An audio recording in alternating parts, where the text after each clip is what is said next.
Por un lado, el avasallamiento de un gobierno o de un modelo de gobierno como el de Mendoza, con Cornejo a la cabeza, y por otro lado, la desarticulación que tenemos nosotros como fuerza política.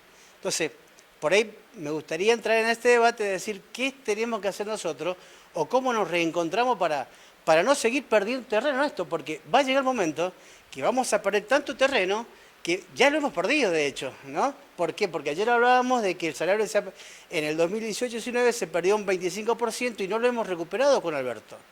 Entonces, si seguimos, hemos perdido un año de paritarias, como ustedes bien lo explican, entonces, cada vez vamos perdiendo terreno y es muy difícil recuperarlo, aún en el gobierno.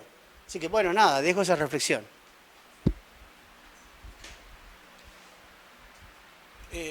A lo que decía la Adriana, la deuda de 500 millones de dólares que tomó Cornejo claramente es condicionante de la situación que atraviesan los trabajadores. Porque vos tenés una provincia que no ha crecido económicamente, que sería un camino para ir cancelando la deuda. Entonces, ante esa constancia económica de que no crece, al contrario, ha retrocedido, ellos muestran cuál es su prioridad, basada en su concepción ideológica, de decir, bueno, ajusto a los trabajadores. Porque yo la obra pública no la voy a ajustar, la transferencia de recursos al sector privado de los grupos concentrados no lo voy a ajustar, entonces te terminan ajustando a los trabajadores. Y ayer, anteayer, salió en los diarios que cancelaron un vencimiento de deuda y que se había achicado en un 30%, digamos, la deuda exigible que tenía la provincia. Así que tiene que ver con eso, con una concepción. Si hubiese crecido la provincia, también le ajustan a los trabajadores. También le ajustan a los trabajadores, porque es su concepción. Así que bueno, eso. Bueno, ahí contestarte y contestar, sumar todo. Y a lo que decías de la batalla cultural.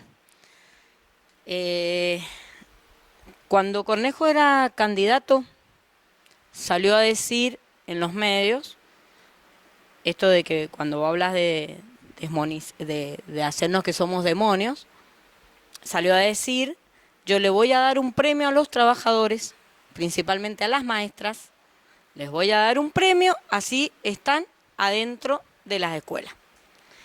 El premio que nos dio se llama ítem aula. Él salió a decir eso. Y con eso fue algo que los maestros, las maestras, lo votaron porque le iban a dar un premio. Ese premio significa que en varios ítems que nosotros tenemos, en todos los ítems, es un 10% de esos ítems que nos sacan y se llama ítem aula.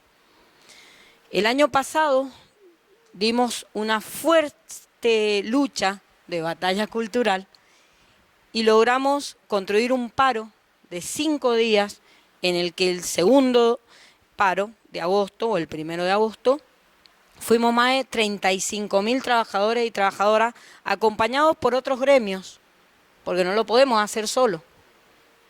Martín, bueno, judiciales, casino, varios gremios salieron a acompañarnos, porque la lucha es colectiva, no la podemos hacer ninguno, ni ninguna, solos, ni solas. Entonces, cuando hicimos eso, nos mandó al silencio y nos castigó nuevamente con lo que él había puesto en su momento como un premio, sacándonos nuevamente el ítem aula. Y lo que salimos como sindicato a decirle es que nos dijera qué iba a hacer con ese dinero, que volviera a las escuelas, que volviera en bancos, que volviera en sillas, que volviera en arreglos, que volviera en merienda, ya que nos estaba quitando a los trabajadores y a las trabajadoras ese dinero, que volviera a la escuela. Con el relato que yo hice al principio, estaría bueno ir a pedirle nuevamente explicaciones qué hizo con eso, porque las escuelas siguen sin condiciones y nunca tampoco se los devolvió el descuento de los días de paro a los trabajadores y a las trabajadoras. Pero ellos se jactan de lo que vos decías, que tienen superávit.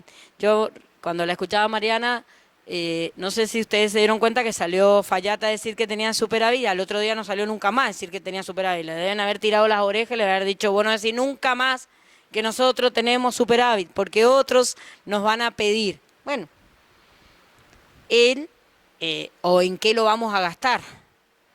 Ellos no gastan el superávit en todo lo que es público. Eso lo sabemos, no lo gastan en salud, no lo gastan en educación, no lo gastan en justicia, no lo gastan en juegos, no lo gastan en nada. Ellos lo gastan en cosas que se vean, porque para ellos cerrar la puerta de una escuela, cerrar la puerta de un centro de salud y cierro la puerta y que quede todo adentro, a pesar de que afuera hay filas y filas de familias pidiendo un turno para tal o cual doctor. Porque ¿qué nos pasa a los trabajadores y a las trabajadoras? OSEP no funciona. Entonces somos nosotros mismos que estamos yendo a la salud pública y nosotros la estamos colapsando también. Porque como no hay una decisión política de sanear con lo que significa lo que es salud, y salud estoy diciendo el centro de salud y nuestra obra social. Porque si nosotros tuviéramos una obra social que responda para los trabajadores y las trabajadoras, no iríamos al centro de salud. Y a los centros de salud, que cuando el doctor, que también tiene obra social, o la doctora te dice, no tengo insumo para que ustedes vengan acá. Entonces, somos los mismos trabajadores y las trabajadoras que estamos colapsando el sistema de salud porque no hay inversión, porque es lo mismo lo que nos pasa en educación.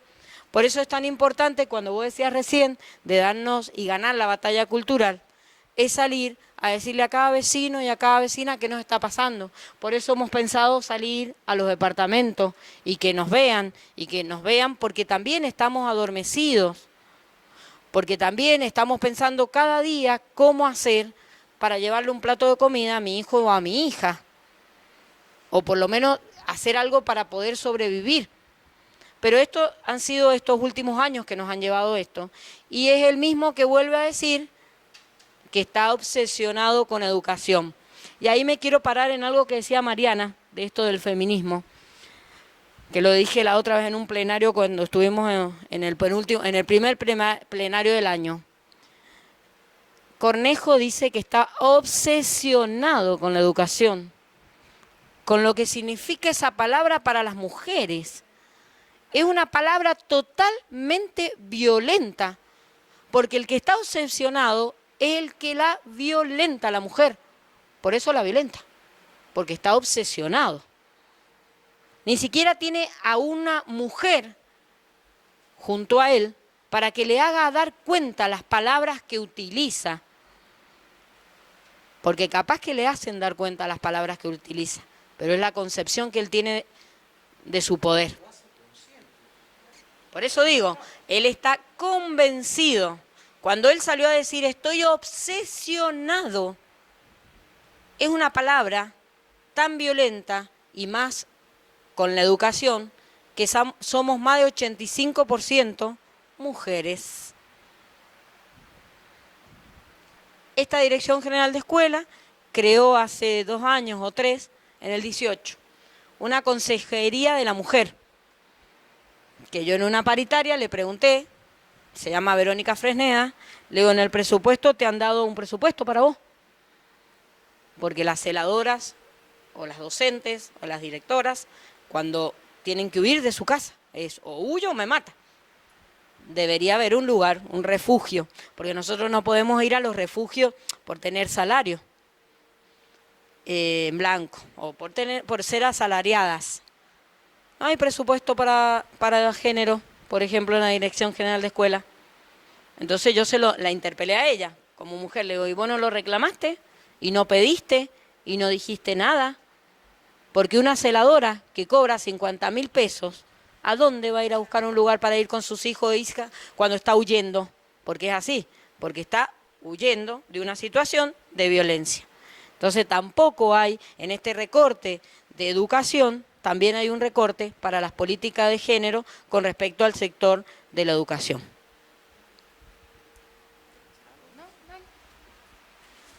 Hacemos esta intervención y terminamos porque estamos atrasados a más de 15 minutos no hablo. Quería retomar sencillamente la pregunta acá sobre la deuda, que es muy interesante. Aprovecho a pasar un par de chivos, en realidad, que también es un tema que venimos trabajando. De hecho, el año pasado hicimos unas jornadas, dentro de unos meses seguramente volveremos a hacer unas jornadas específicas sobre deuda pública. Algunos de los compañeros que han viajado ahora vinieron aquella vez para las jornadas y también hemos armado una publicación colectiva, un libro sobre deudas subnacionales.